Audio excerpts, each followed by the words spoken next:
mina isifiso sami ekuphileni kwami kulomhlaba akugona ukuthi njengoba ngitohoza la ngitohoza khona kube ukuthi ngiyahola every month then ngikwazi ukondla umndeni wami nabantu engibathandayo bese kuphelela lapho. Cha, akuyona indlela engifisa ukuphila ngaleyo bese ngize ngife ngelinye ilanga kuhamba abantu beyongcwaba abanye beyoqamba amanga ngami bezenza ngathi babengithanda bengangithandi. Akusona isifiso sami leso. Mina isifiso sami ukuthi ngibe ne-impact kwi-society, kube nesandla in my lifetime engiyosibeka positive empilweni zabanye abantu. Ya understand? Kulo mhlaba akekho umuntu operfect. Sonke sifunda ngamaphutha ngane zakwethu. Ya understand? Sonke sifunda ngamaphutha. Yayizwa leyo nto le wena njengoba ungibuka nawakho amaphutha empilweni yakho nginamaphutha ami nami empilweni yami. Kodwa mawumuntu kumele urealize ukuthi la ngeke ngenze iphutha khona. Kubalekile ukuthi ngixwayise abanye abantu ukuthi nabo bengaqhuzulwa itshe la ngiqhuzula. Hayibo leyo nto le. Hayi lento ukuthi ngijabule ukubona abanye abantu bengena kulolu gibe engangena kulona. So bafethu kubalekile ukuthi abantu isizwe at large ngeke ngilo ngithi youth kunabantu abadala kunama abadinga ukutshelwa iqiniso nabo abaphila kwi-illusion abangenalo iqiniso empilweni zabo. I-nation as a whole iyadinga ukuthi kube nabantu abayitshelayo iqiniso ngane zakwethu. Mina angiyena lo mzali ongajabulela ukuthi ingane yami ngiyibone idolizer iboshwa. Do you understand? Angiyona leyo mzali ongajabuliswa ukuthi ngibone ingane yamithi ijabuliswa like i-actor njengosibanibani abakuma podcast sikhuluma njengosibanibani abakuma podcast. Mawumuntu owumzali oyithandayo izingane zakhe. Yabona lento leyo ukuthi ubone ingane elokishini noma ikuphi, ingane encane ikhuluma izinto zezinombolo. Leyo nto ikutshela ukuthi i-future ye-youth iya kuphi. Ayikho into enhle kulezi zinto zezinombolo, ayikho into productive kulezi zinto zezinombolo. Ayikho into enhle ngokuthi wakangena ejele, ayikho into enhle ngokuthi ubuye eminyakeni. Ya understand? Ubuye eminyakeni yani ye-trauma ne-horror yempilo obuyiphila. Bese uzofuna ukugqoka imask ngaphandle yokuzenza ngazathi wena kade ugrand kade unjani. Yebafethu akumnandi ukubona i-youth iphelele emajele. Kumanje izwe lethu kunama illegal immigrants nama illegal foreigners aflocka kulelizwe bra wami okuwukuthi masinganakile in future bazobe beliphethe lelizwe lethu. Thina sigcwele emajele, sigcwele ebhedlela, sigcwele emathuneni, sigcwele emathaveni. Kumele kube khona umuntu osukumayo alikhuluma iqiniso ngane zakwethu. And ukuze kube noshintsho someone has to come out and angasabi futhi ukuthi sacrifice whatever kumele sacrifice. Asizukuvaliswa imlomo ngoba sosatshiswa ngokuthi sophelelwa amatoho. Asizukuvaliswa imlomo ngoba sizosatshiswa ukuthi sobulawa. Mawumzali wedu ngaphakathi ejele noma ungaphandle oyithandayo izingane zakhe awukwazi ukuzondela icontent engiyikhuluma la kulo TikTok. Mawumzali ophila kahle ekhanda ngikhuluma nengane yakho lekuhlulayo ukuthi kulalele endlini iyakwazi ukungizwa mangikhuluma la. Kulezi zinto lezo wena ehluleka ukuthi kulalele mawukhuluma nayo kuzona. So whether ungaphakathi or ungaphandle awukwazi ukuthi ungazozonda into engiyikhulumayo la. Unless umzali oyisiphuphu. Yabo angicabanga ukuthi ukhona umuntu othi mayezala ingane abe nesifiso sokuthi leyo ngane ayiphelele ejele. You understand? So kumele kube nomuntu ozovela obala likhuluma iqiniso. You understand? Kumele kube nomuntu ongeke azasabe ukukhuluma kuyiqiniso. Kumanje ngiapproachwa abantu abahlukene abafuna ukusebenzisana nami. Abafuna ukusebenzisana ne-department yami futhi ukuthi siyibeke le awareness ezikoleni, siyibeke le awareness ema-university nakuma kindergartens. Abanye ngidinga kumanje ngicontact abantu bamasonto bafuna ukuthi ngizokhuluma lento engiyikhulumayo emasontweni. Wena unangqondoni mawuzobona ukuthi lento engiyenzayo wrong. Unangqondoni wena mawubona ukuthi lento engiyenzayo wrong. Ucabanga ukuthi ifamily yakhe immune to ama drugs, i-crime, i-rape. Ayikho immune to that family yakho. Even you yourself awukho immune to that. Anything can happen to anyone isemhlabeni la. So masizovela obala sikhuluma ukuthi lama killings nanenzakala ku society ayikho right, angeke isise ndawo nempilo. if wena uzozonda iqinise ngililetha kule platform mntakama uyizonda wena mfowethu yabo leyo nto le mina ayikho into yongivalisa umlomo no matter ngathiwa kwenzakalani ayikho i-threat futhi eyongenza ngivala umlomo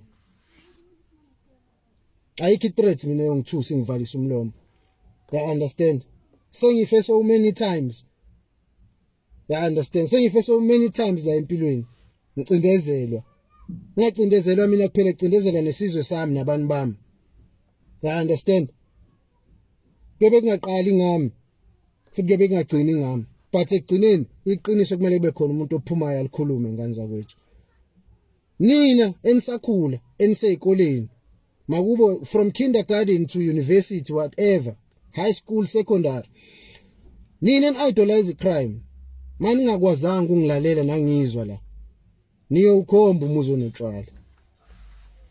ukhomba umuzo notshwala ngiyantshela and nabo abazali ngiyayibeka iblame kubona lento yenu ukuthi nisupport izingane zenu noma zi wrong hayi ingakho kubalekile ukuthi ubaba abe khona empilweni yengane because ubaba kanalo loluthando lelo mama abalunikeza izingane oligcine lispoil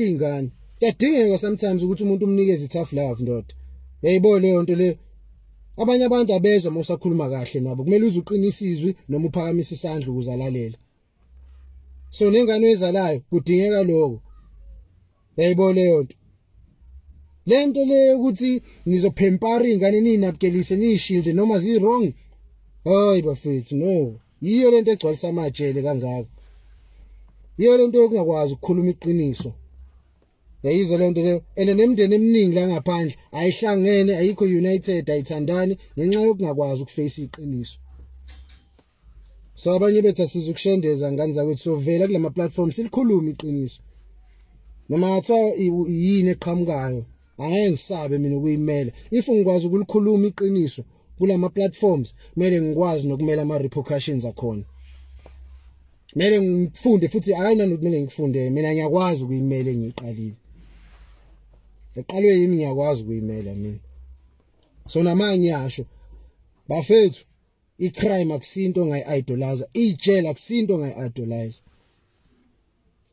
ngayi-idolize ziningi izinto njengamanje engisabayo ukukhuluma ngazo engifisayo kodwa futhi ukukhuluma ngazo ziningi izinto engifisayo ukukhuluma ngazo ezenzeka ngaphakathi ejele enginqenayo kodwa nengisabayo ukukhuluma ngazo njengamanje kodwa engikwazi ngizokhuluma futhi ngazo ngoba kunento ezithile ngisayilindile ukuthi idlule once kwadlula zona trust me bro trust me ngisazobhodla yonke into engiyaziyo mina kulo TikTok and not only ngejele ngayo yonke into engiyaziyo ngisazobhodla yonke into engiyaziyo mina wena uyangithanda noma ungithandi okwakho lokho mina ngizokhulumela ami iqiniso kule platform angizeli ukuzothandwa abantu bengithandela amanga ngcono ningizondele kuyiqiniso ingane ezincane zabadinga abantu abaningi abazokhuluma iqiniso njengoba linjalo singalo sinesimizwa yabantu singalo sinesama image abantu iqiniso kumele libeke obala siphiliswa amanga saphila amanga kwanela kwivolta mina amanga ngisenawo nganza ukuthi nongixolela webafethu yabo mina sengikhathele ukubona ama ex offenders driving narrative ngokuthi ejele kuphilwa kanjani kwi society at large ngoba ingane ezincane ezikhulayo zikhula zi-idolize lama ex offenders and zifuna ukuhamba le ndlela eyahanjwa yilama ex offenders webafethu nina ningakaze ningene ejele ungaba mdala kunami ungaba mncane kunami ijele alikhethe iminyaka yamuntu ungagaxela noma engayiyiphi age ejele mina ngiyani advise abafethu ngiyanikhuza musana ukwenza izinto ezizonisa lapha ejele bafethu mawukuthi ijele limnandi ngaleyo ndlela and ijele kunobuhleva obutholakala khona and ijele liranwa ama offender ngendlela besho ngayo bona labantu ama offender iwona ayordela iration abayidlayo ejele, ibona abahlanganisa leyo nto. Ama offender iwona alokhuzayo order kuma suppliers izinto abayidingayo kuma monthly shops kanye na kuma weekly shops lawa abaphilisayo ngaphakathi ejele. Cha ngiyabuza kubantu abayaziyo le ndawo engikhuluma ngayo, akuwona ama offender rane lezo zinto. Labo zakwethu esisebenza nabo abangathembekile nabangcolile, yibo laba benza ama offender file sengazathi arani ijele. Mina angizukuvuma ngani zakwethu ukubona ku discreditwa kunama members honorable engifikele kuona mina emsebenzini.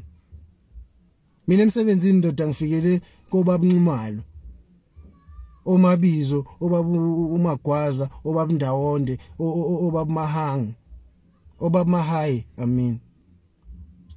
ngifikele mina kobaba Matshiwi, koTawoka, you understand, to name a few.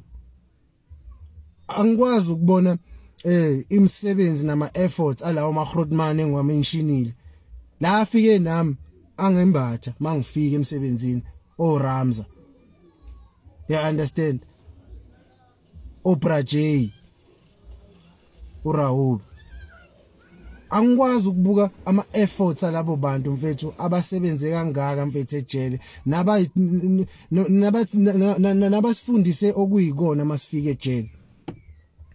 Angikwazi ukubuka lawo imisebenzi alawo maGrootman ithanishwa ama ex offenders ekhuluma ukuthanda kwawo. Ijele liranwa ama ex offenders, ngingakhohliseki. Ijele liranwa ama offender, mina ayikho leyo nto.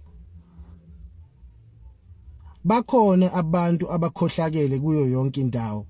Angiphiki ukuthi nakoza kwethu baningi abagangile. Kodwa sizukuvuma ukuthi labo bagwinye wonke umuntu simbathiswe itshalo elifanayo.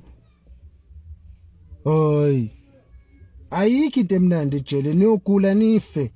Abanye bafela ngaphakathi futhi bebulawa yiwo lama offender amanye ngaphakathi. You understand? Kuningi okungekho right okwenzakalayo la. And into engiphatha offside awukwazi ukuyikwatela lento engiyikhulumayo la umzali uzele. Ngoba ngizama ukukhuluma nale ngane yakho engakwazi ukulalela kodwa ibikwazi ukulalela abantu bala ku TikTok. Ngikhuluma nayo. So wena ukwazi ukuthi ungazofuna ukungikwatela kulento engiyikhulumayo. You understand? Wethu ungaphakathi or ungaphandle ejele, mawungumzali oyithanda ingane zakho awukwazi ukungikwatela kulento engiyikhulumayo.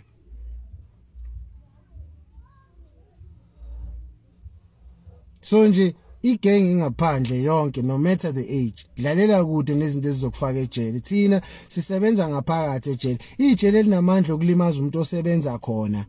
How much more ungasebenzi ke njalo oboshiwe mina? How much more oboshiwe likwazi ukulimaza umuntu osebenza khona ngokwengqondo. It's high time kanza wethu kumele silikhulume leqiniso. Ayikho into ekumele si-idolize ngeprison. Ayikho. Okuningi ngiyafisa ukukhuluma. It's just that okwamanje ngisayibambile, yabo. But okuningi ngiyafisa ukukhuluma. And ngisazokukhuluma. Isikhathi masifika.